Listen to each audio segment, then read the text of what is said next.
Okay, I think I can do this now. So, anyway, I am doing this because it really sucks to have to write 10,000 things all the time. So I'm just going to quickly, I've got 10 minutes, I guess, the max. So I'm going to sit there and record it on here and make the reply that way. So hopefully it'll be a little bit faster. Anyway, your reply, just so that you know that I didn't forget about you.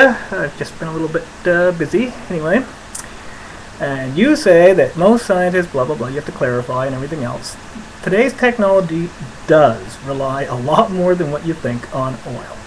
And you're talking about here, for example, alcohol. Okay, so first of all, tons and tons of people probably think I'm blowing stuff out my ass when I'm sitting there talking, but I'm not. Okay, so alcohol. This right here is a technical device used to make E85. This is a jug of E85.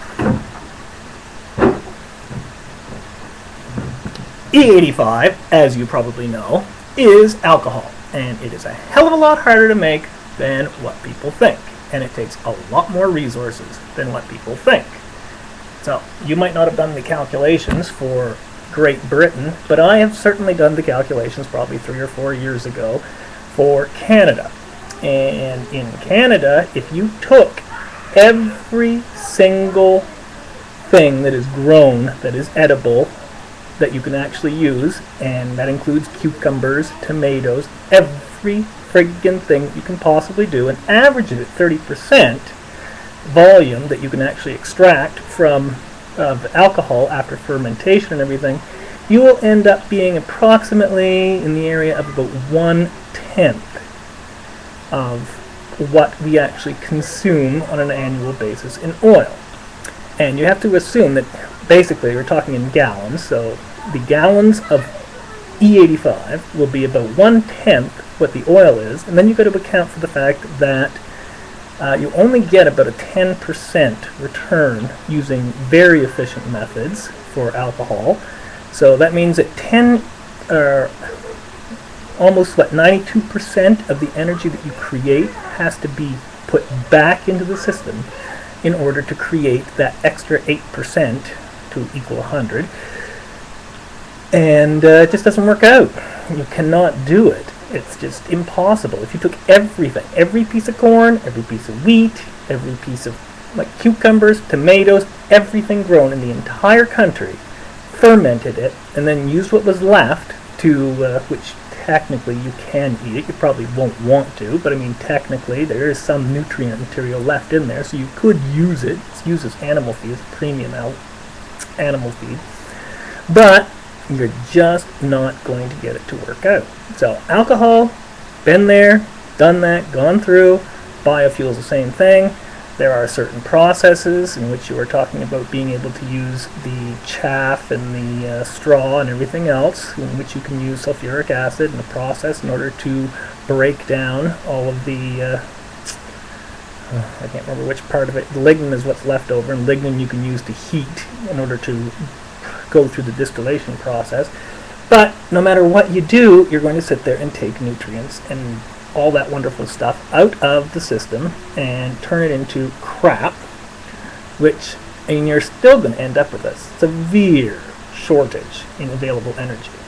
So I would recommend that you actually look at the amount of energy and oil that Great Britain takes and uses per year, and then figure out exactly how many pounds, and you can find the conversion factors on the net, like how many, like a bushel of wheat, how many gallons of E85 it will make. It's pretty standard, it's a very well known thing, and you will find out that if you take everything and assume that everything ferments as well as corn or wheat or all those wonderful things that will ferment, and you'll end up that you're quite short.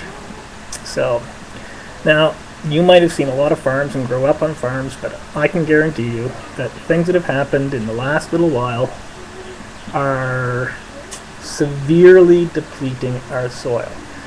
We're pushing our soil beyond the boundaries, and in most places you will find that there is no organic material in the soil. And without the organic material in the soil, like no mushrooms, no whatever composted material and everything else, because nobody puts compost back in there. There's no real material left. They use straw when they harvest the wheat. That's straw.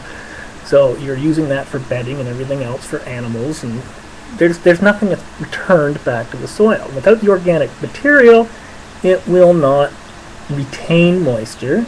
It will not distribute, which mushrooms and funguses and all of the natural things, clover, they all are things which redistribute all of the potassium and nitrogen and various things that food needs to grow throughout an entire field so that everything can grow in a reasonably efficient manner.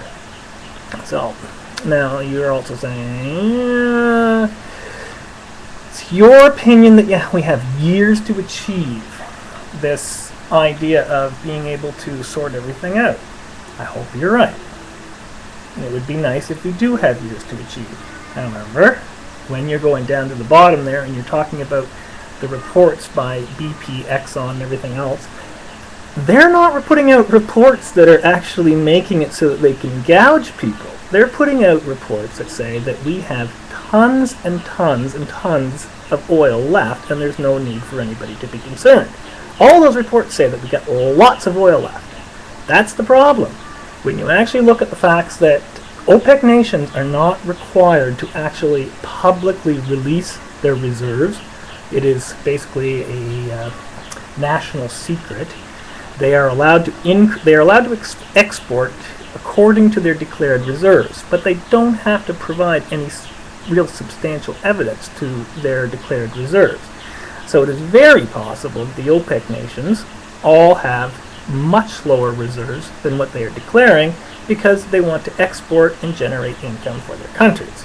We're talking about Saudi Arabia, Qatar, Kuwait, formerly Iraq and Iran, and all those places. They are sitting there and they could be, not necessarily are, but they could be sitting there and redistributing stuff, or declaring by a significant amount more than what they actually have.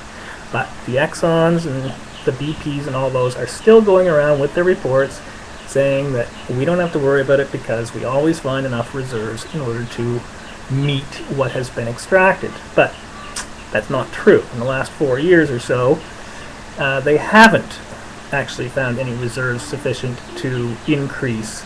And those reserves are becoming harder and harder to extract, too. Even the ones that they are declaring and that they are finding are further up north or out in the oceans, causing increased expense in order to extract them. Anyway, I don't think we have oil that is going to be cheap for very much longer. So, and it's all being consumed and it's not being recycled. Like I said in the other post, plastics, #1 thing that, or #3 thing, but we don't recycle plastics, not really. I mean, they have this little label on it that says send back to your recycler, but what do they actually do when they recycle it? They don't break it down back into plastic and remake bottles. Generally what they do is they shred it into fibers, and then they take those fibers and they sell them to people who make things like stuffed animals and jackets and backpacks and sleeping bags, and they use it as a shredded fiber mixed with some natural fibers in order to sit there, and that's what's called recycling. So all that stuff is now trapped. It eventually gets sucked away into a landfill somewhere. It's not actually recycled. All that oil is eventually going back to where it was, in the ground, but not in a usable format. We can't re-extract it.